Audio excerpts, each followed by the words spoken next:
Hello and welcome to Core Academy. My name is Shiva Khan. I hope आपके जो test रहे होंगे वो बहुत ही अच्छे गए होंगे, है ना। तो आज हम डिस्कस करेंगे उस टेस्ट के आंसर्स, ठीक। जैसे कि आप सब जानते हैं, फर्स्ट 10 क्वेश्चंस एमसीक्यूज के थे और बाकी के और 10 क्वेश्चन एंड आंसर्स थे जो कि 20 मार्क्स के थे, ठीक है। Let's begin with the first question. What does to force someone to do something means? ठीक है, इसके ऑप्शन है A coercion, B intervene, C interpret, D none of these. इसका करेक्ट आंसर है option number A coercion. Okay, question number 2। Indian constitution contains A fundamental rights, B discrimination, C inequality, D all of these. तो Indian constitution क्या contain करता है? A fundamental rights. Clear? Third question, what can we not do in the government school? हम government school में क्या नहीं कर सकते? And your options are A sing national anthem, B sing national song, C celebrate any religious festival, D none of these. And your correct answer will be C, celebrate any religious festival. हम अपने government school में, हम किसी भी government school में कोई भी religious festival नहीं मना सकते। Question number 4, what is the section of Jainism? Jainism के सेक्शंस कौन कौन से होते हैं? A Arya Samaj, B Khalsa, C Digambar, D Satnam Dharma. And your correct answer will be C Digambar, ठीक है, C Digambar. Question number 5, Hitler has prosecuted dash during his reign in Germany. वहां पे स्पेसिफिकली कौन से रीजन वाले लोग रहते थे? Your options are A Muslim, B Christian, C Jewish, D Hindu. And your correct answer will be C Jewish. Question number 6. Parliament enables Indian citizen to participate in. Parliament Indian citizen को क्या किसमें participate करने की अनुमति देता है? A in decision making, B control the government, C both A and B, D none. Your correct answer will be C both A and B. Decision making में भी साथ देता है और गवर्नमेंट किस तरह से और गवर्नमेंट को कंट्रोल करने में भी साथ देता है, ठीक है। Question number 7, during British rule which Government of India Act allowed some elected representations, ठीक है। And your options are A Government of Indian Act 1919, B Government of India Act 1909, Government of India Act 1916 और Government of India Act 1947। Your correct answer will be Government of India Act 1909, which is option number B. ठीक है, question number 7 का option number B, right. Question number 8, representative to the parliaments are chosen by, ठीक है। Representative of parliament किनके द्वारा choose किया जाता है? A by the people, B by the rulers, C government, D none of these. Parliament में जो representatives होते हैं वो लोगों के द्वारा चुना जाता है, लोगों के द्वारा, which is option number A. Who is the chairman of Rajya Sabha? Rajya Sabha के चेयरमैन कौन है? A prime minister, B president, C vice president, D home minister. क्या आप तो बहुत इजीली बता देंगे कौन होता है राज्यसभा का chairman?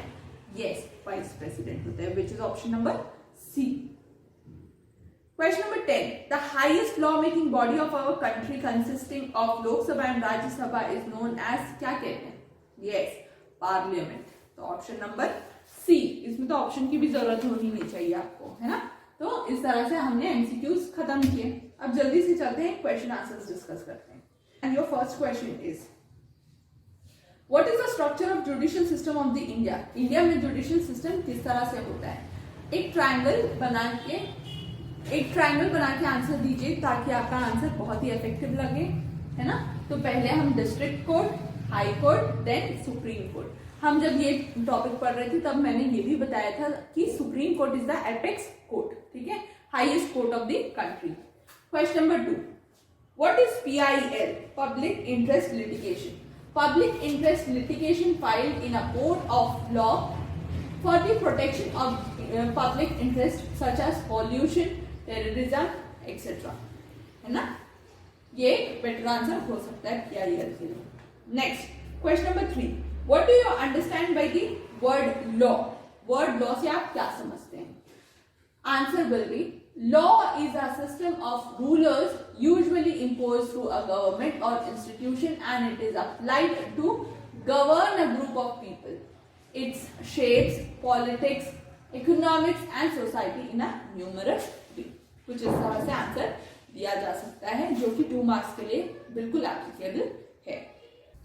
What is one of the most important function of police? Question number 4 में डायरेक्टली आपसे ये पूछा गया कि पुलिस की बेसिक जो काम है वो क्या होता है, ठीक है। तो one of the most important function of the police is to investigate any complain about the commission of crime. जहां पे कोई क्राइम होता है उस चीज को, उस जगह को इन्वेस्टिगेट करने का काम किसका होता है? पुलिस का। तो इस तरह से आप आंसर लिख सकते हैं, अपने ओन वर्ड्स में भी लिख सकते हैं आप, ठीक है। Now question number 5, when does the police begin their investigation into crime? ठीक है, answer will be it is with the registration of an FIR that the police can begin their investigation into crime. जब भी कोई crime होता है तो सबसे पहला काम क्या होता है? FIR कराना। तो बेसिक और इंपॉर्टेंट थिंग है कि FIR फाइल कराएं, उसके बाद सारी इन्वेस्टिगेशन को कंप्लीट करें। Next, what does accused means? Question number 6 is what is accused mean?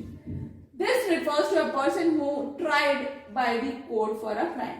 Trial करवाते हैं कोर्ट में, मतलब कोर्ट में इनकी पेशी करवाते हैं कि वो एक अक्यूज मीन्स उसमें अभी तक कोई जुर्म या कोई ऑफेंस, ऐसे लोग जिन पर अभी तक कोई एक्यूजेशन मीन्स कोई अभी तक कोर्ट के द्वारा या जज के द्वारा प्रूव नहीं किया गया कि वही क्रिमिनल, तब तक वो अक्यूज कहलाएंगे, ठीक है। Question number 7, define the term offense. It means that any act which is defined as a crime by the law. By the law. कोई भी ऐसा काम जो हमारे कानून के नजर में क्राइम है वो क्या कहलाएगा? ऑफेंस, ठीक है। What is the purpose of a parliament? Parliament का क्या पर्पज होता है? The parliament enables citizens of India to participate in decision making and control of the government. Basic thing होता है कि पार्लियामेंट का कि उनका ये काम होना चाहिए कि वो अपने गवर्नमेंट को कंट्रोल करें और डिसीजन मेकिंग में हेल्प करें। Clear? Question number 9, what is an EVM? EVM क्या होता है? An EVM is an electronic voting machine used for election in India. ये एक बेसिक आंसर जो कि 2 मार्क्स के लिए सही, एकदम सही एप्लीकेबल होगा, ये आप आंसर लिख सकते हैं। Mention 2 houses of Indian parliament. Indian parliament के 2 हाउसेस को मेंशन करिए, बताइए कौन कौन से? यस, लोकसभा और राज्यसभा। तो इस तरह से ये बहुत ही इजी टॉपिक था और बहुत इजीली आई होप आप सबने इसका आंसर किया होगा।